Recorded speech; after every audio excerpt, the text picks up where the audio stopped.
Okay, let's talk about vector file types that you are likely to encounter. The most common are EPS, SWF or Flash, and PDF file types. Unlike raster file types like JPEG and GIF, you might not come across or produce vector files as often, but they're still very important. Vector files are so crucial because they're scalable. If you had created a picture of a bunny, let's say, you could stretch it to any size and it would still be as cute. The quality of the image would never change. This is not the case for raster files, which lose quality as they're enlarged.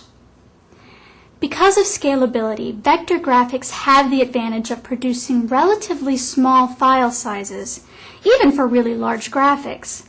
So if you need to create a big banner for the upcoming dance, you'll want to create it in a vector format, so you can scale it to the size you need. So, how do you create these files, and when do you use them? It's pretty straightforward. SWF is the format for Flash files. The Flash format was created primarily as a way to get animation on the web.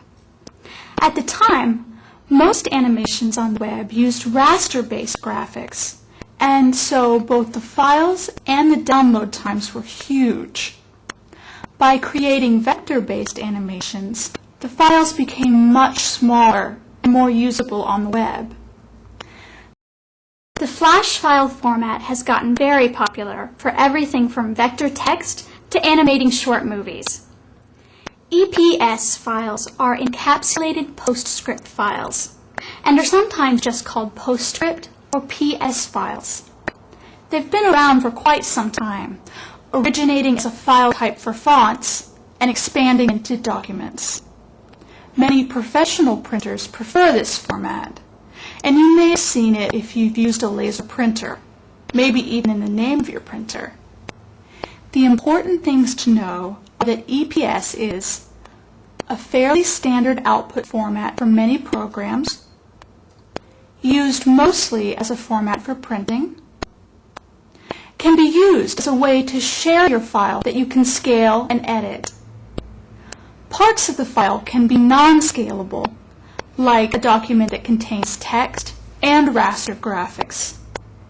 It can be used for almost any file source, images, documents, or a combination of the two.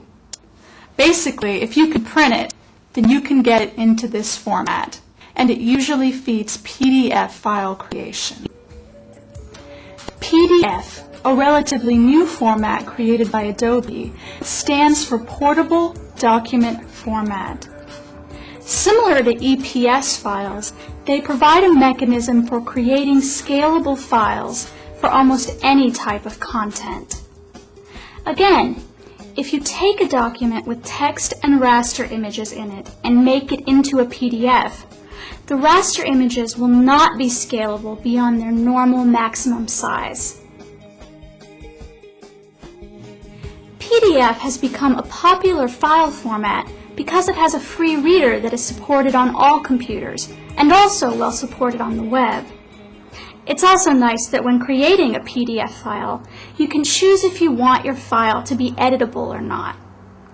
You are creating a document to be shared for reading purposes, but if you want people to be able to add comments, fill out forms, or otherwise augment but not alter your document, then you can enable that. It's a very versatile format. Many programs will allow you to create a PDF file format with built-in software. However, if you want to use all the features of the PDF format, you will have to get a PDF Creator software package.